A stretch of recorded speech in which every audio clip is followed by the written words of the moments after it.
নির্বাচনে নানা রকম কড়াকড়ি নির্বাচন কমিশনের, আর এই নির্বাচনে দু চাকায় মানা। নির্বাচন কমিশন স্পষ্ট জানিয়ে দিয়েছে যে এইবার দু চাকায় রাশ টানা হবে। ভোটে নিষিদ্ধ বাইক, বিভিন্ন জায়গায় বাইক নিষিদ্ধ করা হয়েছে। বিশেষ করে স্পর্শকাতর এলাকায় ভোটের দুদিন আগে থেকেই যে বাইক মিছিল হয়, সচরাচর যে ছবি আমরা দেখেছি, সেই বাইক মিছিলে মানা। সন্ধ্যা 6টা থেকে সকাল 6টা পর্যন্ত চালানো যাবে না বাইক। কথা বলবো আরো বিস্তারিত, প্রতিনিধি সোমরাজ বন্দ্যোপাধ্যায় রয়েছেন সঙ্গে। সোমরাজ, দেখো, গতকালই আমরা জানিয়েছিলাম যে স্পর্শকাতর অঞ্চল বা স্পর্শকাতর বুথ লাগোয়া যে সমস্ত বাইক রয়েছে তার দুদিন আগেই পুলিশ রিকুইজিশন করে নিয়ে নেবে। কিন্তু এবার বাইক নিয়ে আরো কড়াকড়ি নিষেধাজ্ঞা জারি করলো নির্বাচন কমিশন, এবং নির্বাচন কমিশনের তরফে যে নির্দেশিকা জারি করা হয়েছে সেখানে বলা হচ্ছে যে ভোটের দুদিন আগে থেকে কোনো ধরনের বাইক র্যালি বা বাইক মিছিল করা যাবে না। এছাড়াও ভোটের দুদিন আগে থেকে সন্ধ্যে 6টা থেকে পরের দিন সকাল 6টা পর্যন্ত কোনো বাইক চালানো যাবে না। তবে যদি কোনো ইমার্জেন্সি থাকে বা বাড়ির কোনো অনুষ্ঠান থাকে সেক্ষেত্রে তিনি বাইক চালাতে পারেন। পাশাপাশি ভোটের দুদিন আগে থেকে সকাল 6টা থেকে সন্ধ্যে 6টা পর্যন্ত বাইকের পিছনে কাউকে বসিয়ে নিয়ে যাওয়া যাবে না। এক্ষেত্রেও যদি কোনো ডাক্তার দেখানোর থাকে বা স্কুল থেকে বাচ্চা আনা বা কোনো জরুরি প্রয়োজন থাকে সেক্ষেত্রে বাইক চালানো যেতে পারে। ভোটের দিন সকাল 6টা থেকে সন্ধ্যে 6টা পর্যন্ত পরিবারের সদস্যদের নিয়েই বাইকে ভোট দিতে যাওয়া যাবে। এছাড়া আর অন্য কোনো কারণে ভোটের দিন বাইক ব্যবহার করা যাবে না।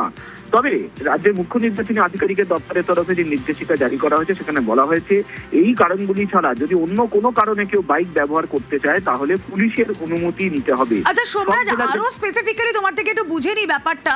ধরো অ্যাপ বাইক বিভিন্ন ক্ষেত্রে আমরা তা ব্যবহার করে থাকি, তাহলে ভোটের দিন সেগুলোও কি নিষিদ্ধ? না দেখো, ভোটের দুদিন আগে থেকে বা ভোটের দিন অ্যাপ বেসড যে বাইকগুলি রয়েছে বিভিন্ন সংস্থার, সেই বাইকগুলি এই নিষেধাজ্ঞার বাইরে রাখা হয়েছে।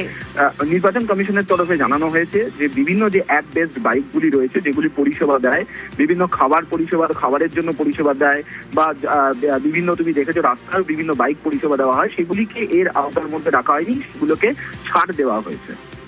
সোমরাজ, আমরা যদি জেলার বিভিন্ন প্রান্তিক এলাকা দেখি সেখানে কিন্তু মোড অফ ট্রান্সপোর্ট অনেক ক্ষেত্রেই এই বাইক।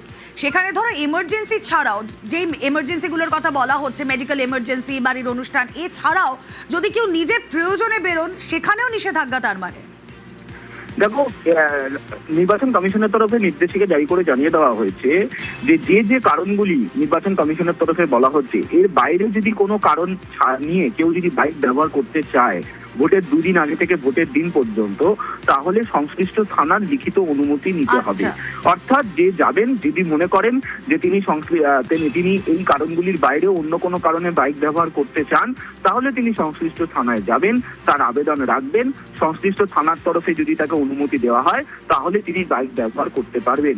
কিন্তু মুখ্য নির্বাচনী আধিকারিকের দপ্তরের তরফে এটা স্পষ্ট করে জানিয়ে দেওয়া হয়েছে যে কি কি কারণে বাইক ব্যবহার করা যাবে, কখন বাইক ব্যবহার করা যাবে, কি উপায় বাইক ব্যবহার করা যাবে, বিস্তারিত নির্দেশিকা জারি করে জানিয়ে দেওয়া হয়েছে।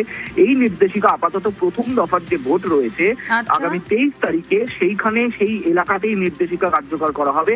আবার যখন দ্বিতীয় দফার ভোট 29 এপ্রিল হবে, তখন দ্বিতীয় দফার ভোট যে বিধানসভাগুলিতে হবে সেই এলাকাগুলিতেই নির্দেশিকা।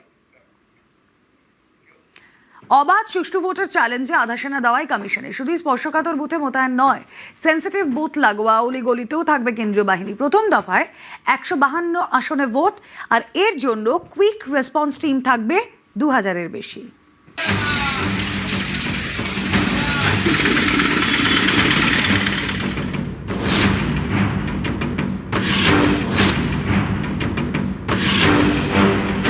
সুষ্ঠুভাবে ভোট করাতে কমিশনের বড় ভরসা কেন্দ্রীয় বাহিনী। এবার কেন্দ্রীয় বাহিনী ভোটের দিন বুথের আশপাশের অলিগলিতেও ঘুরবে। কমিশন সূত্রে খবর, শুধু বুথ চত্বরে নয়, যে সমস্ত বুথকে সেন্সিটিভ হিসেবে চিহ্নিত করা হয়েছে সেই বুথে পৌঁছানোর জন্য ভোটারদের যে অলিগলি দিয়ে আসতে হয় সেখানেও থাকবে কেন্দ্রীয় বাহিনী।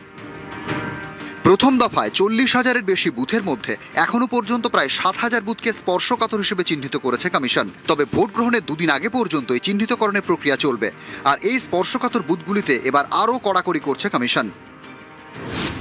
একটি ভোট গ্রহণ কেন্দ্রে 2টি স্পর্শকাতর বুথ থাকলে 6 জন কেন্দ্রীয় বাহিনীর জওয়ান থাকবেন। প্রত্যেক স্পর্শকাতর বুথে থাকবে 3টি সিসি ক্যামেরা। ভোটের একদিন আগে থেকে স্পর্শকাতর বুথগুলির আশেপাশে মোটর বাইক চালানো যাবে না। বিজেপি বরাবরই দাবি করে যে কেন্দ্রীয় বাহিনীকে ঠিকমতো কাজে লাগানো হয় না। এবার কি হবে? এখানে কোনো গন্ডগোল যদি হবে কিউআরটি কে তো যেতেই হবে ওখানে, আর যখন যাবে কিউআরটি এটা তো নেই সিএপিএফ ছেড়ে চলে যাবে, সিএপিএফ তো সঙ্গে যাবেই। আর আমি কোনো কমপ্লেন করছি সি অফিস থেকে কমপ্লেন যাচ্ছে, ডি অফিস থেকে কমপ্লেন যাচ্ছে, আরও থেকে যাচ্ছে কি এখানে বুথ ক্যাপচারিং হচ্ছে, থানা থেকে টিম পাঠাবে তো সিএপিএফ যাবেই, আর আইনগত ব্যবস্থা হবে, এটা আমাদেরকে নিশ্চিত করতে হবে।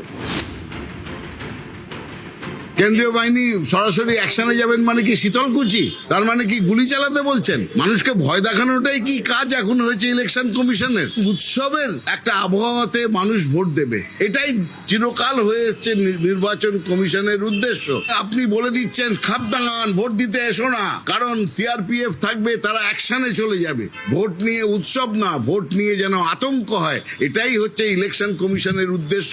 দেখুন, নির্বাচন কমিশন ভোট করাচ্ছে, নির্বাচন কমিশন শান্তিপূর্ণ ভোট করাতে গেলে যা যা করা দরকার তা করা উচিত নির্বাচন কমিশনের। প্রথম পর্বে ভোট আগামী বৃহস্পতিবার 152 আসনে। শান্তি বজায় রাখতে এই 152 আসনে শান্তিতে ভোট করাতে থাকবে 2193 কুইক রেসপন্স টিম। প্রতিটি টিমে থাকবেন 4 থেকে 6 জন কেন্দ্রীয় বাহিনীর জওয়ান, রাজ্য পুলিশের একজন করে এসআই কিংবা এএসআই। গোলমালের খবর পেলে 15 মিনিটের মধ্যে সেখানে পৌঁছে যাবে কিউআরটি। সবচেয়ে বেশি কিউআরটি থাকবে মুর্শিদাবাদে। 2021 সালে 8 দফা বিধানসভা ভোটে মোট কুইক রেসপন্স টিমের সংখ্যা ছিল 1600। 2024-এ 7 দফার লোকসভা ভোটে মোট কিউআরটি ছিল 1500। এবার 26-এ শুধুমাত্র প্রথম দফায় 152 আসনের ভোটে কুইক রেসপন্স টিমের সংখ্যা 2193। নিউজ 18 বাংলা।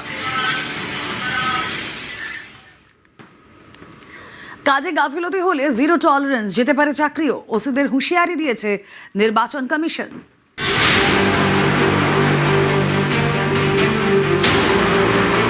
পুলিশ প্রশাসনের শীর্ষ স্তরের খোলমূল চেয়ে আগেই বদলেছে, এবার ওসিতে কড়া নির্বাচন কমিশন। কর্তব্যে গাফিলতি হলে শাস্তি পেতেই হবে, হয় বদলি না হলে সাসপেন্ড। 16 এপ্রিলের বৈঠকে হুঁশিয়ারি দিয়েছিল কমিশন। এবার এক ধাপ এগিয়ে কমিশনের হুঁশিয়ারি, কর্তব্যে গাফিলতি হলে ওসিদের চাকরিও যেতে পারে।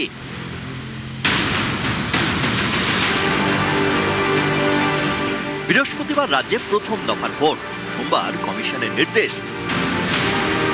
ভোটের 2 দিন আগে থেকেই এলাকা বহিরাগত শূন্য করতে হবে।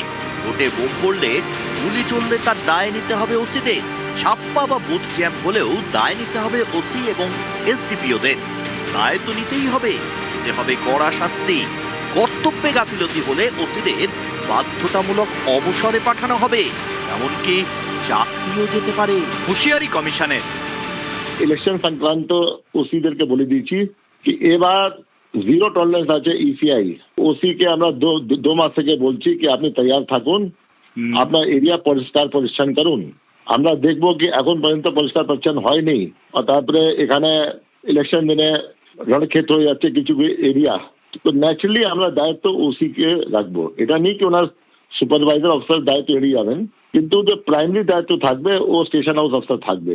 স্টেশন হাউস অফিসার উপর খুবই সখ্ত অ্যাকশন হবে, আর কমিশন এটা বলেছে কি এরকম প্রসিডিং হতে পারে which may lead to compulsory retirement or dismissal or removal from service। 15ই মার্চ রাজ্যে ভোটের দিন ঘোষণা করে কমিশন। তারপর থেকেই রাজ্য পুলিশ প্রশাসনের বহু পদে বদল করছে কমিশন। এবার ভোটের আগে ওসিদের সাবধান করে দিল কমিশন। করছে না ওসিরা বিভিন্ন জায়গায়, এখনো মানুষকে ভয় দেখানোর কাজ করছে, এখনো বাড়ি বাড়ি তৃণমূলের সঙ্গে গিয়ে সিভিক ভলেন্টিয়ার্সদের নিয়ে ভোট না দেওয়ার জন্য, বিজেপির পোস্টার খোলার জন্য কথা বলছে। আমরা তো নির্বাচন কমিশনকে জানিয়েছি, বিবৃতিতে কোনো কাজ হবে না, অ্যাকশন নেই, তারপরে দেবো। কমিশন এখন খুবই বেশি জমিদারি মনোভাব দেখাচ্ছেন, তাদের নিজের কাজ করতে পারছেন না, একটা ভোটার লিস্ট তৈরি করতে পারলেন না, সুপ্রিম কোর্টের কাছ থেকে বারবার থাপ্পড় খেতে হলো। সেই কমিশন আজকে বারবার অন্য যারা ক্যাডার, যাদের সাহায্য নিয়ে এই গত 80 বছর ধরে নির্বাচন হয়ে এসছে, তাদেরকে ভৃত্যর মতন করে তাদের ভয় দেখাচ্ছেন। তারা কৃতদাস, তারা কি কমিশনের কর্মী? তাদের সংসার কমিশনের পয়সায় চলে, যে বলছেন যে চাকরি থেকে ছাড়িয়ে দেবো, বরখাস্ত করব। রাজ্যের মুখ্য নির্বাচনী আধিকারিক আরো এক ধাপ এগিয়ে স্পষ্ট জানিয়ে দিলেন, সাসপেন্ড নয়, চাকরি থেকেই বরখাস্ত করে দেওয়া হবে। উদ্দেশ্য একটাই, এবারে বাংলার ভোট নির্বিঘ্নে পরিচালনা করা। আর সেই কারণেই এই কড়া শাস্তিমূলক পদক্ষেপের হুঁশিয়ারি রাজ্যের মুখ্য নির্বাচনী আধিকারিকের। ক্যামেরায় কুণাল চৌধুরীর সঙ্গে সোমরাজ বন্দ্যোপাধ্যায়, নিউজ 18 বাংলা, কলকাতা।